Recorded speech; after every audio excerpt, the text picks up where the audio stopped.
falta ao brasileiro perceber a oportunidade que é fazer o sacrifício não para pagar contas. Eu não deveria fazer um sacrifício para pagar minhas contas, eu tenho que trabalhar para pagar contas. O sacrifício tem que ser para realizar projetos. Sim. Eu vou fazer um pequeno e longo sacrifício para a minha independência financeira, eu vou fazer talvez um grande sacrifício para uma baita viagem, um evento que eu quero fazer daqui a 6 meses, eu vou fazer um sacrifício por 1 ou 2 anos para garantir um intercâmbio do meu filho, alguma coisa que, puxa, não estava nos planos, mas eu vi que é oportuno e pode mudar a vida dele. Então, sacrifício, não que a vida vai ser um eterno sacrifício, mas eu tenho que trazer para a vida da pessoa aquela lógica do sacrificar para colher. É a vida de um atleta, por exemplo. Por que o esporte ajuda tanto a vida de muita gente? Por que o ex-atleta ele costuma ser um bom empreendedor, um bom empresário, bem disciplinado? Porque ele sabe que vai fazer um sacrifício por alguns meses, alguns anos, para numa competição melhorar o desempenho dele. Talvez chegue uma medalha ou não, mas melhorar o desempenho já é uma recompensa. O brasileiro médio, em geral, não tem esse software do sacrifício para celebrar. Ele tem uma expectativa, ele espera conseguir um emprego quando mandar um currículo, ele espera conseguir um bônus no fim do ano quando a empresa vender os bens que ela vende, mas se isso não acontece, ele quer proteção. Ele quer a garantia da empresa, ele quer proteção do governo, ele quer algum tipo de amparo. Isso vai custando caro para a economia vai ficando lenta. Quanto mais lenta a economia, menos os empreendedores se estimulam a gerar mais empregos, a gente vai criando um círculo vicioso que empobrece o país. O Brasil tem todas as condições necessárias no mundo para ser a maior potência, o país mais rico do mundo. Nós temos minério, nós temos comida, nós temos o clima mais estável do mundo.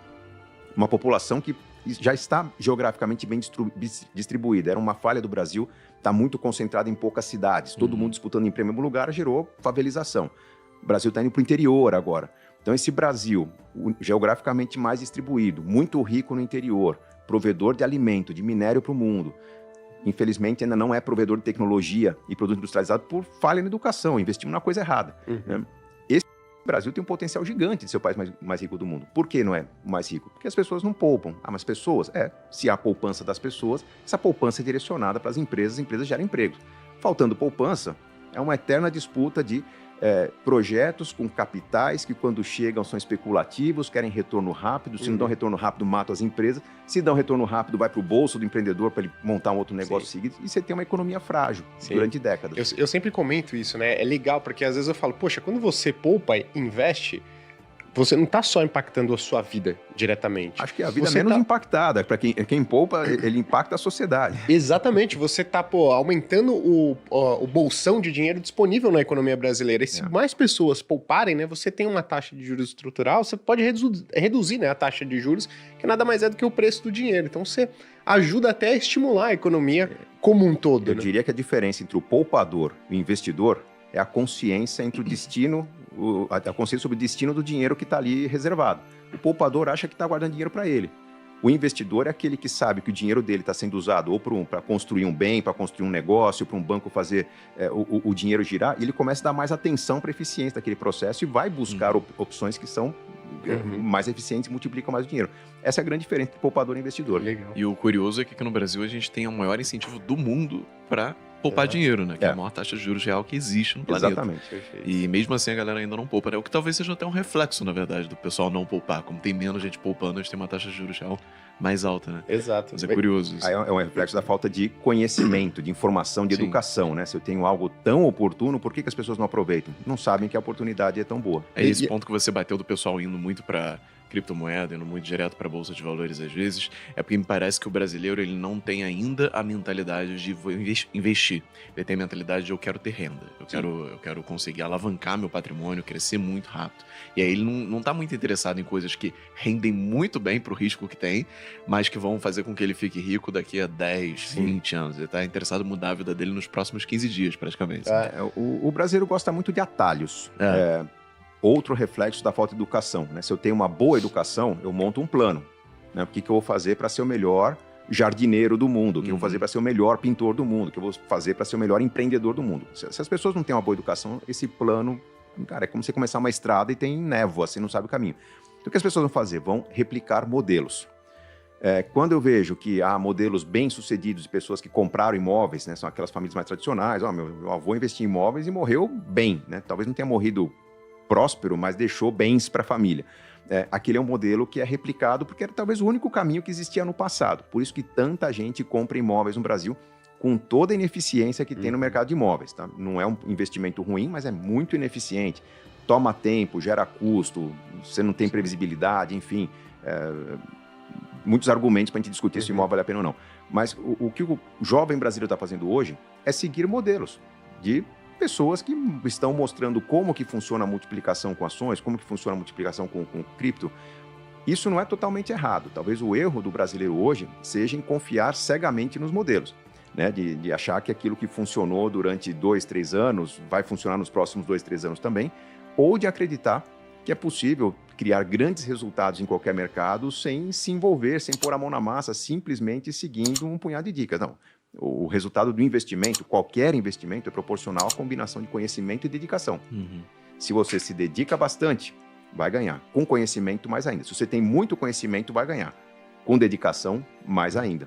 Não tendo esses elementos, você entra num risco de não saber o que está acontecendo e ser pego de surpresa. Sim. Essa história do investimento em imóvel é engraçado, né? Porque até 1965 não tinha nem mercado de dívida pública aqui no Brasil. Então, a única opção que você tinha era literalmente investir em imóvel. Ou você abrir uma empresa, não tinha e mais, opção de fazer. Um Brasil que era rural, era caipira. Você comprava um terreno em qualquer lugar. Quando banana, você voltava para lá, virou cidade. Então, as pessoas compravam um terreno onde era barato, era perto de uma praia, perto de uma cidade, perto de uma estrada. Esqueciam aquilo, quando voltavam anos depois, ou quando morria o filho ia ver, porra, meu avô deixou uma fortuna. Acho que o avô nem sabia. Né?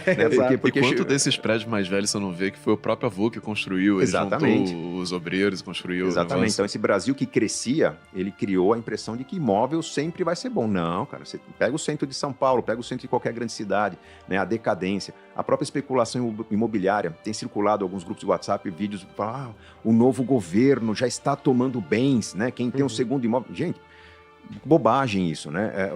Sim, existem prefeituras e estados tomando propriedades privadas que são aquelas...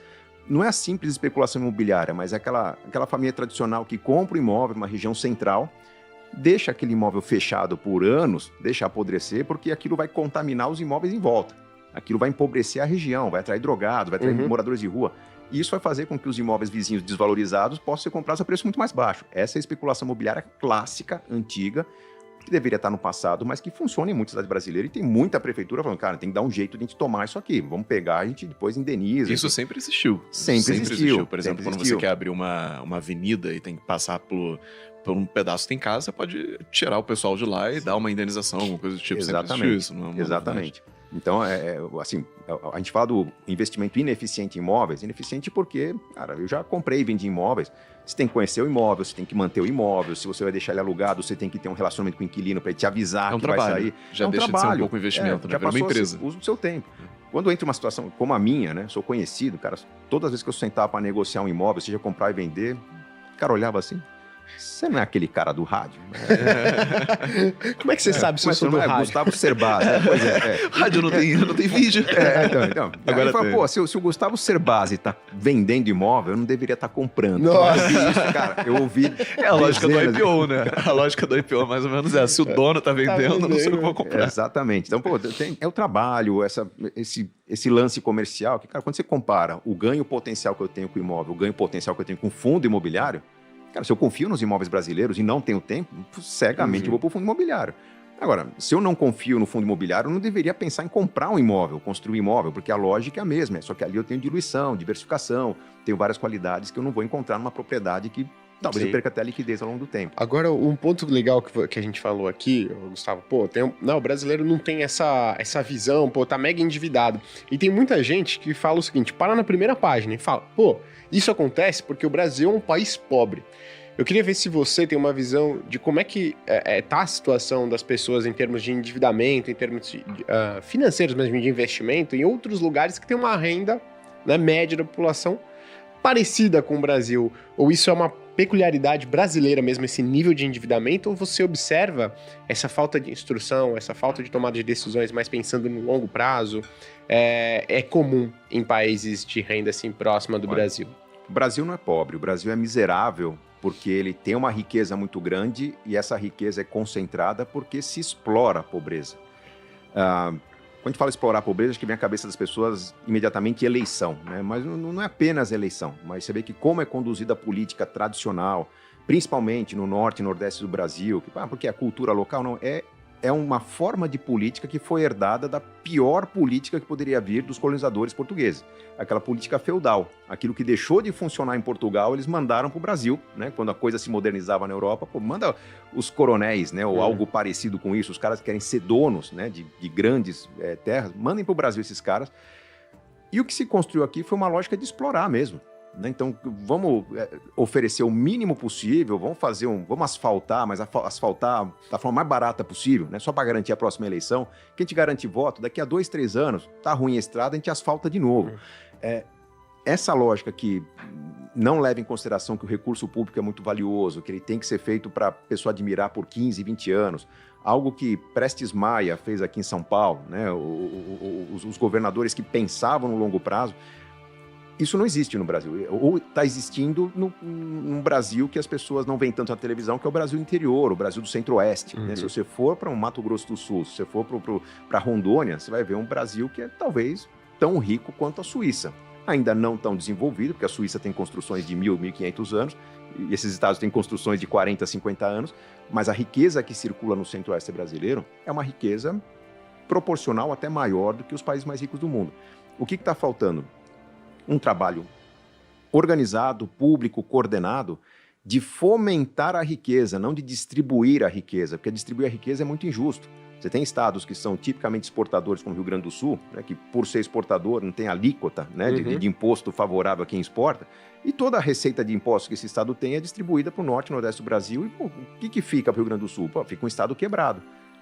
Mesmo sendo um estado altamente industrializado, altamente coordenado, com cooperativas, só que esse estado lá atrás resolveu apostar que o melhor dinheiro que existe é o dinheiro que vem de fora, não o dinheiro que eu tiro do meu cidadão local. Só que não tem receita tributária, e o pouco que tem de receita vai embora. Então, nessa lógica federativa, os estados que mais produzem são muito penalizados. São Paulo é muito rico, cara, mas não existiria Singapura no mundo que competisse com São Paulo se o imposto de São Paulo fosse usado em São Paulo. Tudo bem, o Brasil precisa, mas não está sendo direcionado para se construir algo sustentável. Está sendo direcionado para você abafar, acalmar, alisar falhas estruturais que, em vez de serem corrigidas, vamos tentar alimentar o povo, vamos tentar dar um emprego que não é sustentável, vamos tentar dar trabalho, em vez de investir em conhecimento para produzir tecnologia, por exemplo, que isso vai garantir a eleição para a gente. Esse Brasil continua pobre. Não falta dinheiro, extremamente rico, potencialmente, se a gente olha o futuro do mundo, o Brasil talvez seja o país mais rico que tem no mundo agora, porque para onde podem se desenvolver as tecnologias? Desenvolvimento de conhecimento. Aqui nós somos crus, né? Se investir um pouco em educação aqui, o Brasil se transforma. Mas o agronegócio, captura de carbono, eficiência no agronegócio, que é uma tendência que a gente vê que está acabando aquela lógica de vou colocar um boi a cada alqueire de terra, né? Essa busca de eficiência está fazendo com que a gente se torne realmente o celeiro do mundo de forma rentável. E agora conscientes de que nós somos a melhor oportunidade, o melhor país do mundo para poder produzir sem gerar poluição, que é a grande dor de cabeça dos países europeus, dos países asiáticos. Né? Ninguém tem dúvida que a China é uma grande potência, mas a China está sufocando o mundo. O Brasil não corre esse risco. Pelo contrário, o Brasil pode produzir muito mais e tirar a poluição produzida pela China com a grande área verde que tem para capturar carbono. Essa é uma lógica que está colocando o Brasil em uma situação muito privilegiada no futuro, desde que governos não atrapalhem os planos de quem está gerando riqueza. Sim. A riqueza tem que ser bem distribuída de forma a gerar crescimento sustentável, não simplesmente abafar os erros do passado. Legal. A gente não só tem a matriz energética mais limpa do mundo, praticamente, né? Hoje é das mais limpas. E a energia renovável no Nordeste, principalmente, barato, né? Se eu não me engano, até uma das mais baratas do mundo, em termos de energia eólica e tudo mais. É uma pena que a gente ainda não desenvolveu muito bem o mercado de exportação de energia, né? Mas acho que eventualmente dá para converter de alguma forma com etanol, hidrogênio verde e tudo mais. Sim. O hidrogênio verde está sendo discutido como uma das grandes fontes de riqueza do Brasil em termos de exportação. Né? Produzir esse Porque se a gente hidrogênio... pudesse exportar energia, a gente consegue, cara, é bizarro, né? A gente tem vento, tem sol e tem um berço hidrográfico incrível aqui no Brasil. Calma, gente, ele não está falando de estocar vento, tá calmo. Não, se a gente conseguir estocar vento... Não, parece muito ineficiente você exportar energia elétrica, realmente ineficiente, mas você usar energia elétrica para produzir o hidrogênio e exportar hidrogênio é perfeitamente viável. E o nosso hidrogênio é não poluente, né? Então ele vai ter uma série de credenciais aí para ser o hidrogênio preferido do mundo. E o nosso hidrogênio limpo é produzido de maneira mais barata que o hidrogênio sujo da Europa, Então, produzido com exatamente, termoelétrica. né? Então, pô, Sim. somos extremamente competitivos para gerar Tá energia vendendo do quase um mundo. bem de luxo por um preço muito bom, né? Exatamente. Exato. Agora, Gustavo, voltando mais para a parte pessoal, né, da finança da pessoa que está vendo aqui, porque acho que a gente não falou sobre isso ainda, né, esse ano Sim. de planejamento financeiro. E aí você fala muito sobre a pessoa viver um degrau abaixo, Sim. né, do que ela seria possível, o padrão de vida dela. O que isso significa, né, em termos práticos? Pô, quão é esse degrau abaixo que você comenta? Essa é uma forma simplificada de trazer o planejamento para a vida das pessoas, né? Um degrau abaixo é uma forma, ou quase uma metáfora para a pessoa entender que o dinheiro que ela ganha não tem que pagar as contas do mês, tem que pagar as contas da vida. E para pagar as contas da vida, aquilo que eu quero ter no futuro, eu tenho que investir de maneira consistente, coerente ao longo do tempo.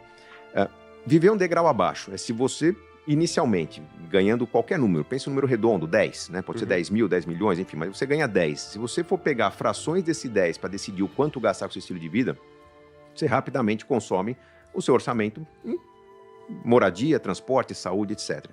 Quando a gente fala um degrau abaixo, imagina que você, pelas contas, consegue pagar um carro de 100 mil reais. Procura comprar um carro de 80 mil. Ah, mas eu preciso um carro naquela configuração, então pega um carro seminovo. Né? Ou eu posso comprar uma casa de 2 milhões, ou alugar uma casa de 2 milhões. Aluga uma casa de 1,5 milhão. Por que um degrau abaixo? Porque normalmente isso simplifica muito todas as demais escolhas. Né? Principalmente o viver um degrau abaixo está relacionado aos grandes gastos que a pessoa normalmente tem, moradia e transporte. Moradia e transporte tem um efeito cascata muito poderoso. Um carro 10% mais barato, ele não vai reduzir apenas a prestação. Ele normalmente é um carro menos potente, então vai consumir menos combustível, talvez ele tenha menos manutenção, provavelmente. E vai permitir a você gastar menos com impostos. Sendo um carro mais simples, talvez você não tenha tanto apego por ele, você não vai pagar estacionamento o tempo todo, enfim. Seguro vai ser mais barato. Tudo isso acaba custando menos. A moradia é a mesma coisa. Se eu pego uma moradia que custa X, uma moradia que custa 90% de X, ela... Se tiver no mesmo bairro, por ser talvez menor, ela vai gastar menos energia, menos gás, menos água, menos condomínio, menos imposto. Se ela for uma moradia de mesmo padrão, só que um pouco mais afastada, talvez esteja próximo de um mercado que é mais barato, de um posto de combustível que é mais barato. Então, isso eu venho testando nos últimos 20 anos de planejamento. Se eu vejo vários itens do orçamento que eu quero cortar, é muito mais difícil eu conseguir fazer a pessoa cortar, falar, olha, economiza 10% de gasolina, do que falar para ela, olha, dá um trabalho, mas vamos mudar seu carro para um carro 10% mais barato, automaticamente eu já consegui a redução em vários itens. Perfeito. Casa 10% mais barata, automaticamente eu puxei vários itens. E com isso, eu estimulo a pessoa a gastar um pouco mais com gastos variáveis, lazer, qualidade de vida, cuidados pessoais, ao mesmo tempo que poupa. Eu estou criando não só um plano para o futuro, mas um plano B de proteção para esse plano do futuro. Se acontecer um imprevisto, eu não estou pedindo para a pessoa vender as ações, as criptomoedas ou os fundos que ela tem. Ela vai tentar mexer naquele gasto variável. Olha, cancela essa viagem do mês que vem, posterga por um mês para você lidar com esse imprevisto do mês atual. Isso vai dando disciplina que falta para a maioria dos investidores. Eu consigo dar consistência aos planos, com consistência eu consigo pegar ativos menos líquidos ou que não dão resultado de curto prazo. Então, mesmo que a renda fixa, cara, uma renda fixa sem liquidez por 2 anos vai te dar muito mais rentabilidade que uma renda fixa com liquidez. Só que eu preciso de um certo plano para blindar a possibilidade de resgatar esse valor. Então, o degrau abaixo é dar certeza à construção de projetos de curto, médio e longo prazo e dar certeza ao desfrute. De forma bem simplificada, imagina que a pessoa sai de um apartamento com uma varanda maior e vai para um mais compacto. Nesse momento de transição, eu fui convidado a morar num flat, né, numa kitnet. Essa pessoa talvez não tenha prazer de ficar no seu apartamento no fim de semana. Mas eu quero que ela não tenha prazer, porque eu estou convidando ela a gastar agora com cultura, lazer, jogo de futebol, viagens, sai de casa. Usa uma parte maior do seu orçamento para aproveitar a vida. O desdobramento disso é uma pessoa que tem mais alegrias, é uma pessoa que vai estar mais motivada, ela vai trabalhar melhor. Quando a gente fala, pensa uma forma de aumentar a sua renda, um cara que está em contato com várias situações na vida, que vê música, que vê arte, que vê viagem, que vê esporte. Conhece gente, né? Enfim, conhece gente. Esse cara está tendo muito mais insights de como melhorar a vida do que um cara que está ali, desesperado, separando conta na mesa, eu preciso aumentar minha renda. E ele está no loop. Ele faz churrasco ali todo sábado e domingo, ele faz churrasco na varanda. Ele está no loop. Então, eu estou convidando essa pessoa, são várias oportunidades de melhoria. É um degrau abaixo para você gastar menos custo fixo, para você gastar mais com variável, para ter certeza nos investimentos. E aí a pessoa entra numa situação que, pô, mas foi um detalhe no planejamento que deu trabalho naqueles 2 meses de mudança de imóvel que mudou toda a minha vida. Sim. Não prometi milagre, não falei que o cara ia ficar rico rápido, mas ele, de repente, entra num processo acelerado e entender o que é o ganho exponencial, a multiplicação, e começa a enxergar possibilidades que não existiram na vida dele nos últimos 10 anos. E eu gostei dessa ideia porque você faz uma mudança que é muito difícil a pessoa voltar atrás. Por exemplo, você convenceu ela a vender o carro e ir para um carro inferior. É muito difícil ela voltar atrás com aquilo. Não é igual vamos cortar o gasto aí que você tem com o supermercado. No mês seguinte ela volta ao supermercado e começa a gastar mais, sabe? É só você sair de Ou cena. pior, tem gente que no aperto fala, cara, não dá pra manter a academia, o Gympass da vida, né? Aquele gasto que a pessoa tem todo mês. Tá bom, pôs as contas em ordem. Nos outros meses começa a ver gordurinha, já começa a se sentir tímido, já prejudica o relacionamento, já não quer ter vida social porque não tá legal. A pessoa começa a se encasular e começa a ficar frustrada. A pessoa frustrada dorme mal, né? Acorda mal, vai produzir menos. Então ela entra num processo de autodestruição quando ela está cortando o gasto fácil, né? Tira o streaming, tira o lazer, tira a atividade física. Tudo bem, é mais fácil, dá menos trabalho do que mudar de imóvel. Só que, cara, você está corroendo todas as fontes de felicidade que você tem na sua vida. Sim. A vida vai ser o quê? Acordar, comer, trabalhar, dormir? Será que é isso que as pessoas pactuam quando falam, vamos ver juntos, vamos viver um casamento? Não é, cara. Ninguém quer casar para pagar conta. Pessoas estão namorando e querem casar porque, porra, tá legal pra caramba eu conviver com essa pessoa que eu amo. Só que o convívio do relacionamento do namoro é uma balada, é um presente, é um jantar fora, uma roupa íntima, um perfume que usa que encanta. De repente tudo fica tão sério, tão certinho que, cara, é acordar, comer, trabalhar, dormir e pagar contas. Acaba a vida. Né? Então, eu tô tentando resgatar nas pessoas vamos um pouco mais pro lazer.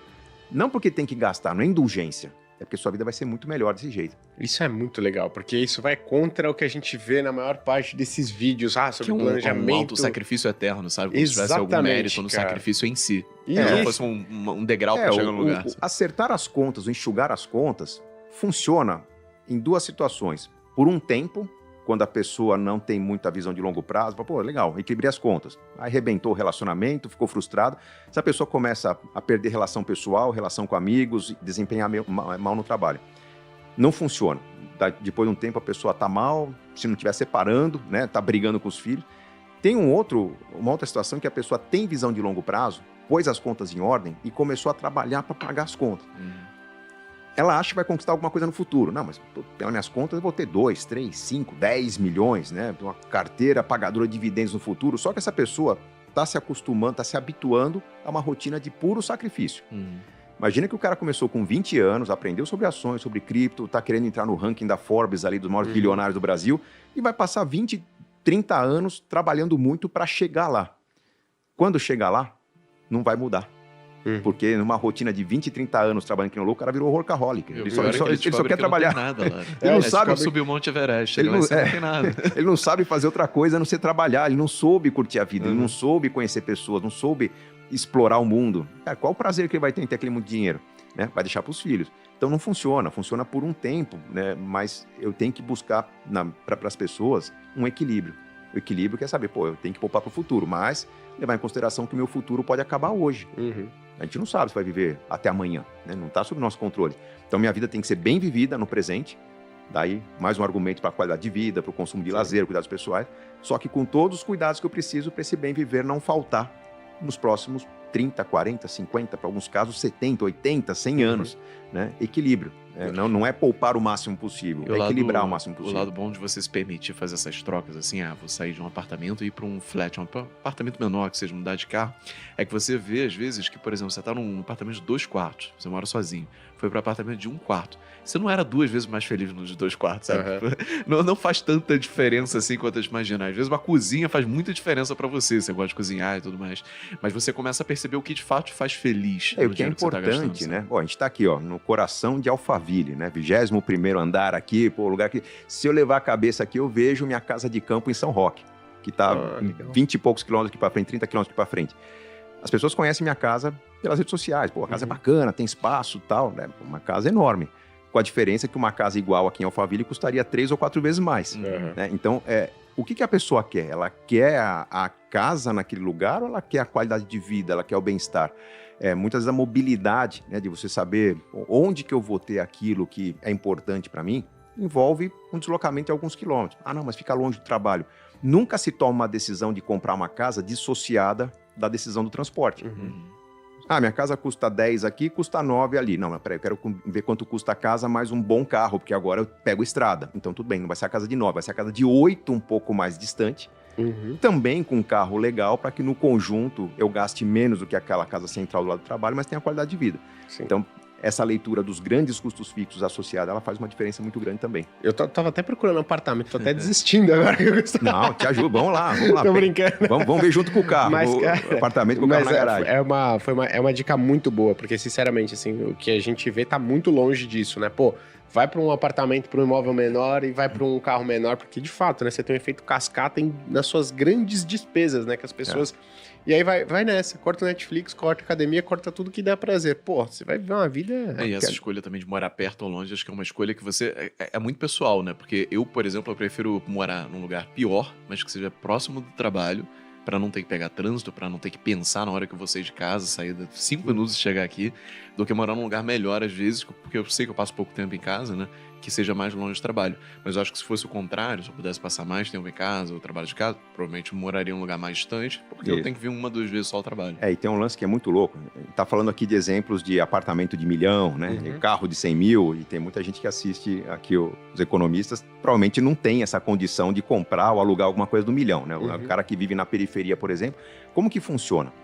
Grandes cidades, isso é uma regra no Brasil, você tem lá um centro mais valorizado, é a área mais comercial, então os prédios e tal. Você tem uma periferia não só desvalorizada, mas muitas vezes desprezada pelo Estado, né? Falta serviços, não tem esgoto, enfim. E aquele pessoal da periferia vive muito mal, né? Paga caro por um aluguel, porque o aluguel de barraco de favela em grande cidade não é barato.